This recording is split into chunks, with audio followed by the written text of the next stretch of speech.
Hey y'all, my name's Rebecca Anderson. I work for the Wellness Center. If you're new here at Creating Wellness, please check out my other video. I talk a little bit about this series, what you can expect, and also why we're offering it. I hope you find it really enjoyable. But today we're going to be making scrap fabric twine. You saw some of this in the opening image. Here's a bundle that I've made.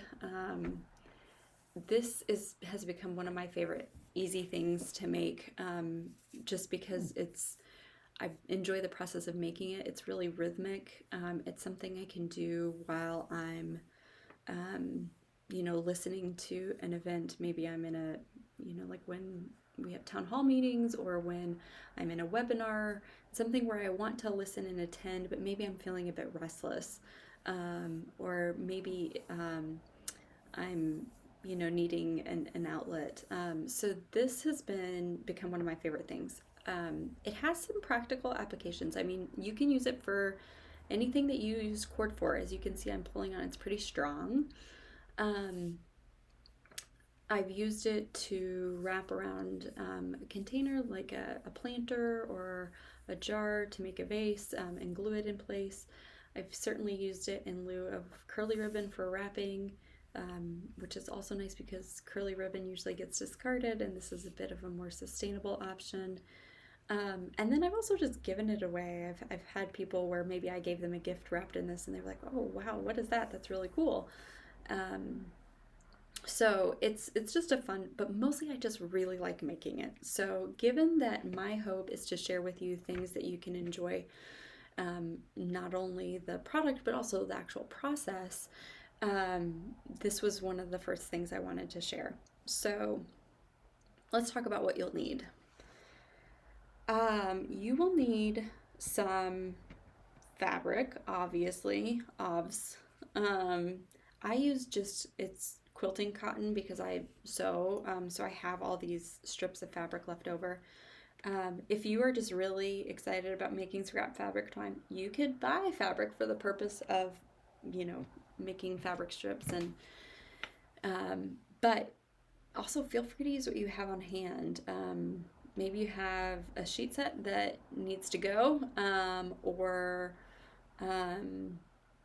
you can make this with old, like thinner dish towels, or even t-shirts. If you do use t-shirts that you'll probably want to use the part that doesn't have any print on it, and you'll want to stretch the strips, because t-shirts have a different kind of fraying that they do, but if you stretch them, they'll curl on themselves, and then they won't fray so much. So I've got a couple pieces of fabric here. Your fabric will need to be between a half an inch and an inch and a half wide.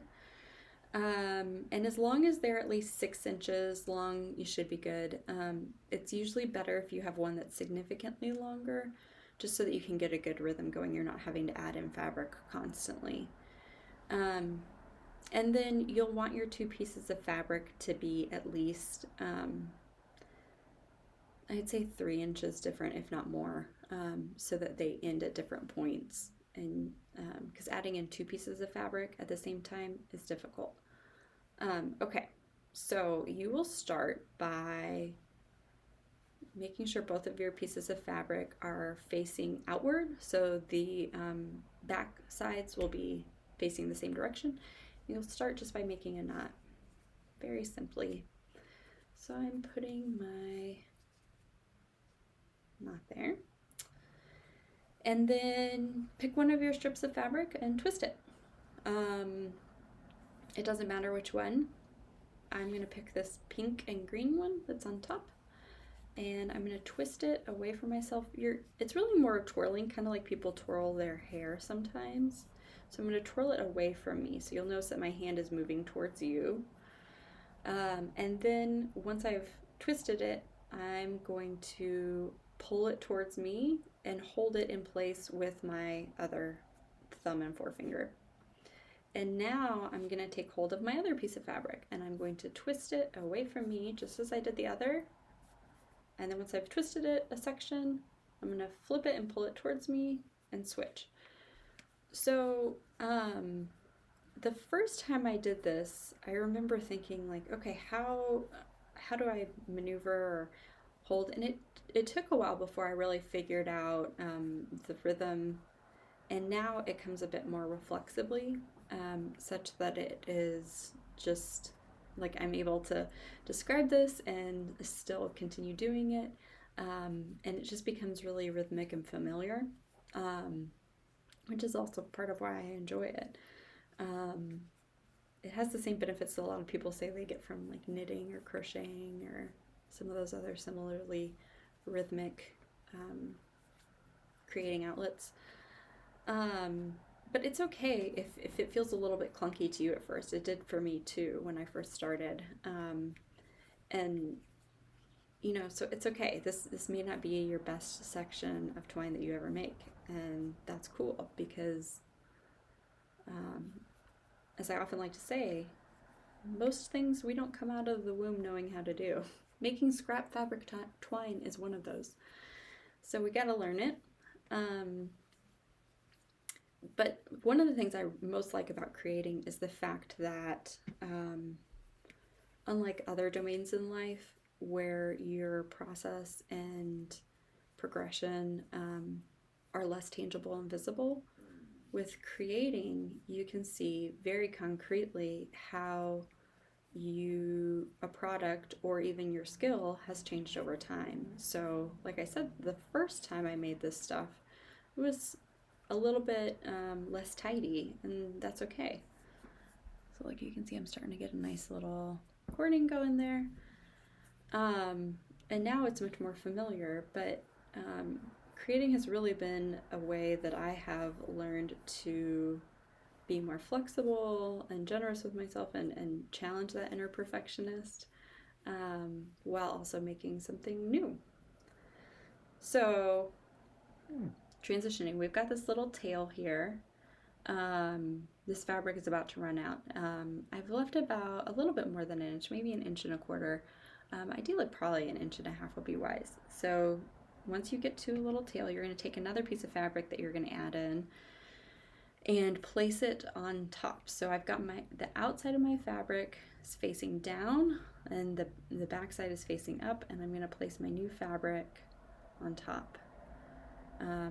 This fabric doesn't really, it has a front and back, but they're almost indistinguishable, but you want it to be so that for both the new fabric and the old, the right side is facing down, because you're going to fold that fabric that is finishing. So in this case, my pink and green fabric, I'm going to fold it like a little sandwich around my new blue fabric and then continue doing my twisting.